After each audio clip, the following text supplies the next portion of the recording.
안녕하세요. 금메달 정형외과 서희수 원장입니다. 건강보험심사평가원에 따르면 지난 5년간 가장 급격하게 증가한 관절 척추 질환 1위는 골다공증입니다. 그렇다면 두 번째로 많이 증가한 질환은 무엇일까요? 바로 어깨 힘줄이 찢어지는 회전근개 파열입니다.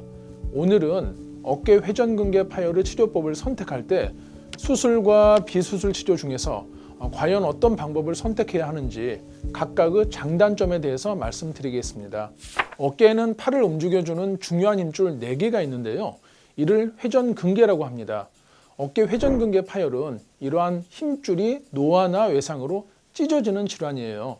특히 나이가 50세 이후가 되면 어깨 회전근개 힘줄의 노화가 급격하게 진행하면서 힘줄이 가늘어지고 약해지다가 어느 순간 뚝 하고 끊어지게 됩니다. 마치 오래된 밧줄이 삭아서 어느 순간 자연히 끊어지는 것과 같은 원리라고 생각하시면 되겠습니다. 어깨 회전근개 파열이 발생하면 어떤 증상이 나타날까요? 일단 힘줄이 찢어졌기 때문에 움직이면 아프겠죠. 특히 팔을 올리는 동작에서 갑자기 심한 통증이 나타나게 됩니다. 심해질 경우에는 밤에 어깨가 아파서 뒤척뒤척 하다가 수면 장애까지도 발생할 수 있습니다. 어깨 회전근개 파열에서 가장 중요한 점은 힘줄은 한번 찢어지면 저절로는 치유되지 않는다는 점입니다. 간혹 회전근개 파열로 진단되었다가 통증이 저절로 좋아졌다는 분들도 계세요. 그 분들이 정말 힘줄이 저절로 치유된 것일까요?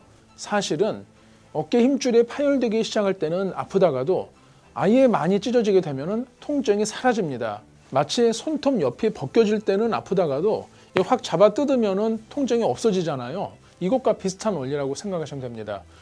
이렇게 통증이 심한 정도와 파열이 심한 정도는 서로 비례하지가 않기 때문에 파열이 커질 때까지 방치되다가 결국은 손을 쓰기 어려운 상태로 오시는 경우가 많거든요. 이러면 참 안타까운 마음입니다. 그렇다면 어깨 회전근개 파열은 어떻게 치료를 해야 할까요? 이 치료 방법은 크게 수술적 치료와 비수술적 치료가 있습니다. 먼저 수술은 뼈에 작은 나사를 여러 개 박은 다음에 나사에 달린 실을 이용해서 찢어진 힘줄을 어깨 뼈에 봉합해주는 치료입니다. 그런데 힘줄과 뼈는 조직이 서로 다르기 때문에 아무리 튼튼하게 기술적으로 봉합을 해도 잘 안 붙고 도로 파열되는 경우가 많습니다.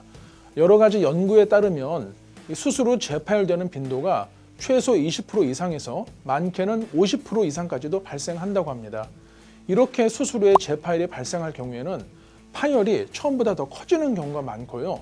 이 뼈에서 진이 나오지 않아서 추가적인 치료를 해도 결과가 안 좋은 경우가 매우 많습니다. 그리고 재파열이 발생하지 않는다 하더라도 이 봉합된 힘줄은 원래의 힘줄 조직이 아니라 흉터 조직으로 치유가 됩니다.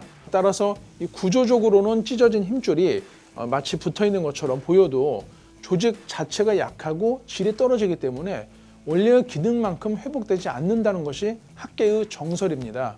이러한 이유로 미국 정형외과 학회는 파열 크기가 3cm 이상이거나 이 비수술적인 치료를 시행하였음에도 증상이 10여 개월 이상 지속되는 경우를 제외하고는 먼저 비수술 치료를 시행할 것을 권유하고 있습니다.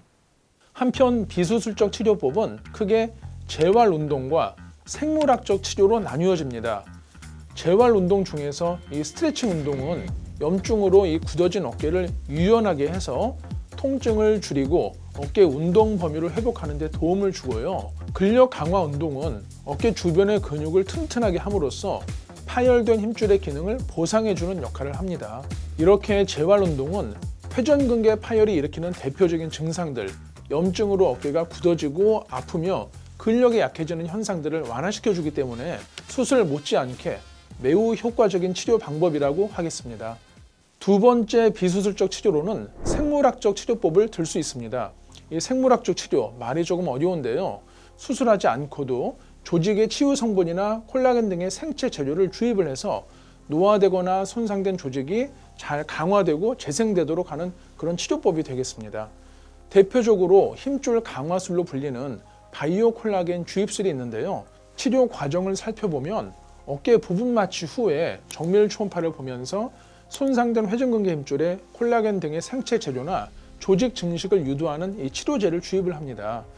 우리 콜라겐이 뼈나 피부를 구성하는 것은 많이 아시는데요. 사실은 힘줄을 구성하는 주요 단백질입니다. 따라서 이 생물학적으로 합성한 콜라겐을 파열된 힘줄에 주입을 하게 되면 힘줄의 합성이 잘 일어나서 이렇게 복원되는 그런 효과가 있겠습니다.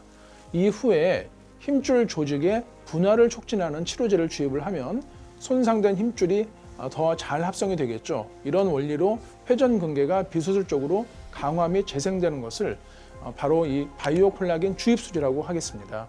또 다른 생물학적 치료로 골수 자극술이라는 방법이 있습니다.